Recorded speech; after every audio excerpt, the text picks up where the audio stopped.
Bonjour à toutes et à tous, aujourd'hui on se retrouve pour l'analyse d'un joueur qui cartonne en ce moment, il a été l'un des noms en France qui a beaucoup fait parler pour ce mercato hivernal, et malgré tout ça, il a finalement décidé de rester. Alors est-ce sa décision ou la réticence des clubs courtisans de dépenser la somme demandée par le Stade de Reims? Car oui, il joue à Reims, vous l'avez sûrement deviné, ou bien même et surtout vu sur la miniature, je parle bien évidemment du Sénégalais Boulaye Dia, donc sans plus attendre, on commence par présenter le joueur, bon visionnage.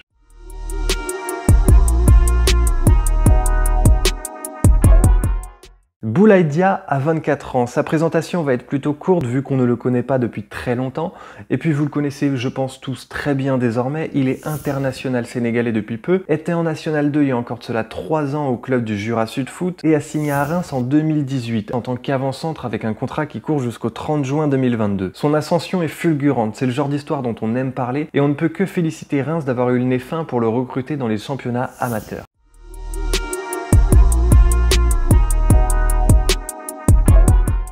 En tant qu'avant-centre, c'est bien sûr grâce à ses statistiques qui fait le plus parler de lui. Et depuis son arrivée au club, le moins qu'on puisse dire, c'est que des stats, il en a. Pour sa première saison en 2018, il participe déjà à 21 matchs, impressionnant pour un joueur qui découvre le monde professionnel, et plante pour sa première saison 4 buts et enchaîne donc avec une deuxième saison où il participe à 28 matchs de Ligue 1. Titulaire indiscutable au sein de l'attaque rémoise, ne jouera pas plus de matchs en raison de l'arrêt du championnat dû à la crise sanitaire et a réussi à inscrire 8 buts tout de même, le double de la saison précédente. Et pour la saison actuelle, vous avez tous ces stats en tête avec 22 matchs à l'heure où j'enregistre cette vidéo, pour un total de 12 buts, deuxième meilleur buteur du championnat derrière Kylian Mbappé.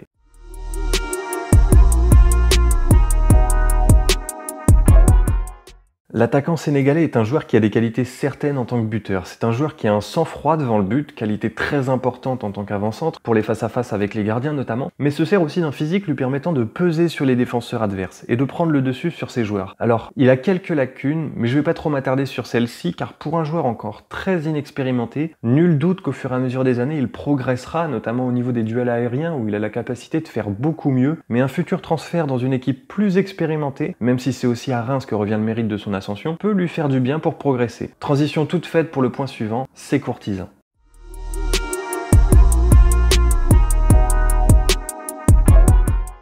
Des courtisans, Dia en a. Ses performances font grand bruit en France, mais également en dehors. Les clubs qui s'intéressent à lui et qui sont sortis dans la presse sont plus particulièrement en Italie, avec le Torino, l'AC Milan ou encore le Napoli, et a également un courtisan en Première Ligue où il a déjà dit qu'il souhaitait aller avec West Ham. Mais Reims en demandait pas moins de 15 millions d'euros, somme que n'a pas voulu dépenser le club anglais, mais c'était le prix à demander pour voir leur avant-centre partir en milieu de saison. Et Reims ne s'en sort pas si mal que ça, car si Dia poursuit sur cette lancée, nul doute qu'ils le vendront plus cher au prochain mercato, et Dia pourra peut-être également postuler pour des clubs un petit peu plus huppés. De mon point de vue, c'était la meilleure solution, que ce soit pour Reims et également pour Boulaye Dia, car Reims garde un bon joueur, titulaire au sein de l'attaque rémoise, et Dia lui finit sa saison, a la possibilité de prouver son talent sur une saison complète, et espérer un bon club de transition pour à l'avenir viser encore plus haut. Voilà, c'est tout pour cette analyse. Dites-moi en commentaire dans quel club verriez-vous jouer Dia la saison prochaine.